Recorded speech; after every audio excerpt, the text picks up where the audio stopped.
सुनो मैया मेरी बात, मात मेरे दरवाजे पे आई।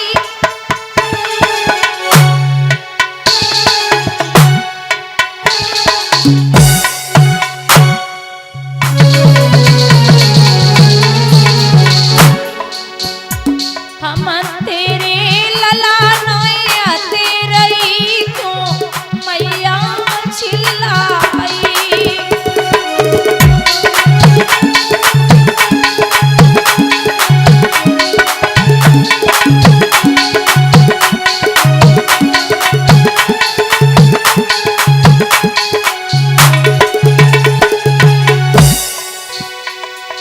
ललानोए समझो मां तारी,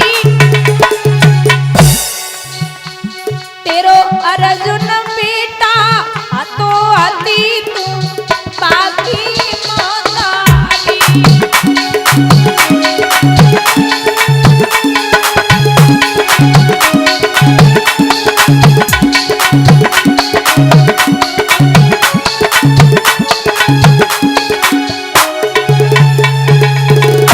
बड़ी प्यारी बात कहते हैं करण, भेज दिए अपने पार्थ को, मोते करे सामनो आए अखाड़ो ए महाभारत को।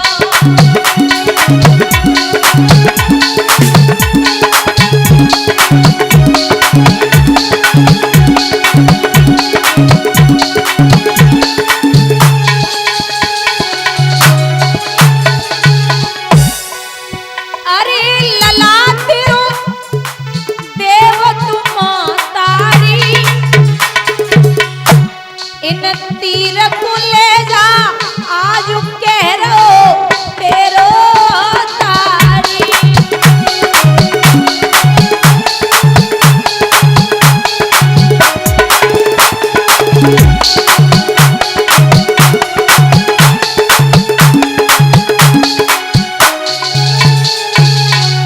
मां संग नए कुरपति को छोड़ो, बरे किलकारी कंवर अर्जुन को रड़के तन मार।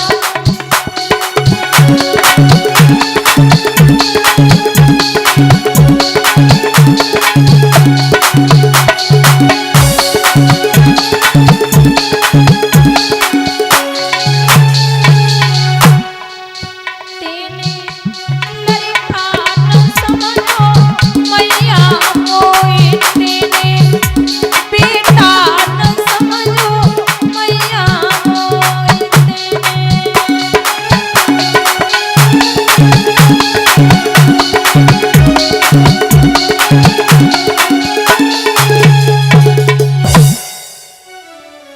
बाढ़ लेकर के मैया कुंती आई है, लेकिन कर्ण ने जाते जाते एक बात कही, मैया दे करके जन्म हमको मैया फिर क्यों नदिया में बहा दिया, और क्या खता हुई हमसो मैया जो पत्थर का दिल बना लिया। इतना यदि कष्ट उठाया था तो थोड़ा और उठा लेती, जन्मा था यदि मेरी मैया तो मेरा गला घोंट देती। अगर पैदा ही किया था तो पैदा होते ही मार देती, तो ये दिन देखने को नहीं मिलता। बहुत रोई है मैया कुंती, वहां से वापस आई, ढोल नगाड़े बजे हैं। यहां कृष्ण ने इशारा दिया कि जाओ युद्ध की तैयारियां हैं, आप युद्ध के लिए तैयार हो जाओ। तो अर्जुन तैयार हुए, कृष्ण जी ने हाथ पकड़ा। श्री कृष्ण बोले कहां जा रहे हैं पार्थ?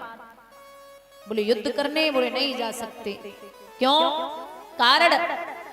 कारण ये है कि अभी इंद्र की दी हुई वज्र शक्ति है कर्ण के पास में, जो कुंडल और कवच के बदले में दी गई थी वो है, और जब तक वो है तब तक आप खतरे में हैं।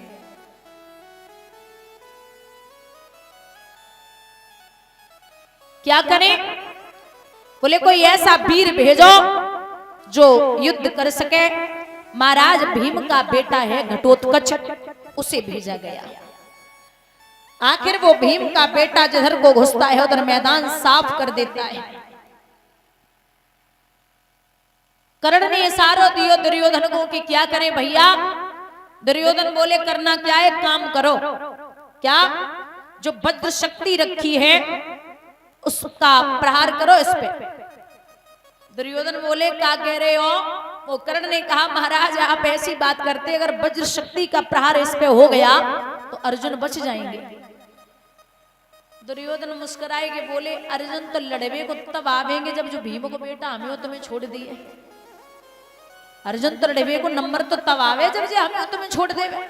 इतना बड़ा वीर है, किसी को छोड़ नहीं रहा है, ये हमें और आपको छोड़ देगा। वज्र शक्ति का प्रहार किया गया, बुजुर्गों भीम का बेटा घटोत्कच उस रणभूमि में गिर पड़ा। अब बाप के सामने जब जवान बेटा मरा तो भीम को बड़ा क्रोध आया। उसने दुशासन को उठाया, जमीन पे पटका और जंगा को फाड़ के उसका प्राण अंत कर दिया। दुशासन को जब मौत के घाट भीम ने उतारो तो दुर्योधन रण छोड़ के भागे। अब यहाँ एक सीख मिलती है कर्ण से कि जीवन में कोई भी परिस्थिति हो, आप पहले तो मित्रता निभानी नहीं है और निभा भी लो। मित्रता करना बड़ा सरल है लेकिन निभाना बड़ा कठिन है, ऐसा बड़े ही बुजुर्ग कहते हैं। जीवन में सब रिश्ते बन के आते हैं, मामा चाचा ताऊ भैया मौसा मौसी, ये सब रिश्ते बन के आते हैं, लेकिन एक हमें खुद चुनना पड़ता है जो मित्र का मित्र बनाने पड़ते। उसमें भी अगर गलत चुन लिए तो फिर जीवन बर्बाद है। जैसी संगति करोगे वैसा ही आप पे असर आएगा, है ना। तो कहते हैं कि कर्ण से ये सीख मिलती है कि आपका मित्र, अच्छा कर्ण को क्या पता नहीं है सामने जब दुनिया का मालिक बैठा है उससे आप जीत सकते हैं। लड़वे को जब दुनिया को मालिक ही आ जावे तो बासे को जीते। कर्ण को पता है कि हार निश्चित है, मैं जिसकी तरफ हूं वो हारेगा, लेकिन साथ नहीं छोड़ रहा। कितना भी कुछ भी हो जाए, परिस्थिति कैसी भी हो, अगर मित्रता निभाने पे आप बैठे हैं तो कर्ण जैसी मित्रता निभा के निकलिए, चाहे फिर कुछ भी हो जाए। यहां सामने कर्ण है और एक तरफ माधव है। एक बात बोलूं, जब कर्ण बाण चलाते थे तो अर्जुन का रथ 3.5 कदम पीछे हट जाता था, और जब अर्जुन बाण चलाते थे तो कर्ण का रथ 7 कदम पीछे हट जाता था। लेकिन दिक्कत यह है कि जब कर्ण का रथ पीछे हटता था तो भगवान शांत हो जाते थे, और जैसे ही अर्जुन का रथ पीछे हटा तो भगवान मुस्कुरा के ताली बजा के कहते, वाह कर्ण क्या गजब की बात करी है, वाह कर्ण क्या बाण चलाया है। हंस के भगवान कहते थे, बारे कर्ण तेरे जैसा योद्धा नहीं देखा। और भगवान अर्जुन बाण चलाते तो कुछ भी नहीं बोलते थे। अर्जुन को बड़ा क्रोध आया, बोले क्या बात है कान्हा, आप मेरी तरफ है या उस तरफ है? अरे ये कर्ण बाण चलाता है तो मेरा रथ पीछे को हट रहा है, तो आप बड़े प्रसन्न हो रहे और बैठे मेरे ही रथ में है। ये तो देखिए मैं कितना बड़ा योद्धा हूं जो 7 कदम पीछे हटा रहा हूं। भगवान बोले थोड़ी सी शर्म करो अर्जुन। बोले क्यों? बोले सोचो मैं इस रथ पर बैठा हूं तब ये 3.5 कदम पीछे हटा रहा है, और अगर मैं रथ पे न होता तो ना तो तुम्हारा पता चलता ना रथ को पता चलता। बोलिए गोविंद भगवान की। ये कितना बड़ा योद्धा होगा जो पूरी दुनिया का बोझ लेके मैं रथ पे बैठा हूं तब ये वीर रथ को पीछे हटा रहा है। भगवान बोले कि ये अर्जुन एक काम करिए, अभी ये कर्ण के पास में कुछ भी नहीं है, आप बाण चलाइए। अर्जुन बोले कैसी बात करते हैं नाथ, आपने सिखाया कि निहत्थे पे बाण नहीं चलाना, और आप ही कह रहे हैं कि बाण चलाइए, ये अधर्म की लड़ाई है और मैं नहीं लड़ सकता। भगवान बोले तुम हमें सिखाओगे कि धर्म अधर्म का होवे है?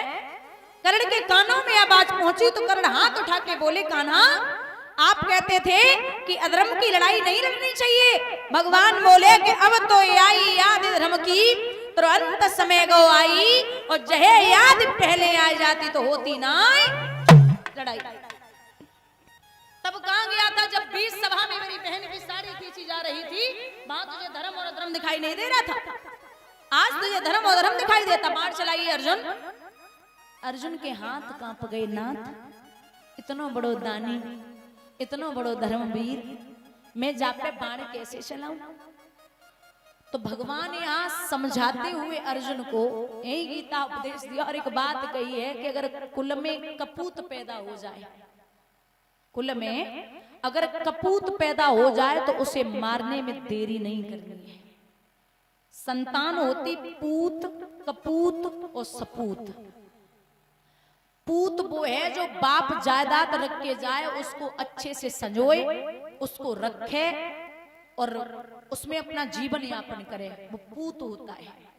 और सपूत वो होता है जो बाप रख के जाए, उसका 100 गुना ज्यादा कर ले, 100 गुना ज्यादा व्यवहार बढ़ा ले, 100 गुना ज्यादा पैसा कर ले, वो सपूत होता है। और कपूत वो होता है बाप चाहे करोड़ों की संपत्ति रख के जाए और बेटा बेच बांच के एक तरफ सब इकट्ठा कर दे, मिट्टी में मिला दे, वो कपूत होता है। बोलिए गोविंद भगवान की। कहते हैं कि यहां जवाब दिया कि अगर कुल में कपूत पैदा हो जाए तो उसे मारने में देरी नहीं करनी है।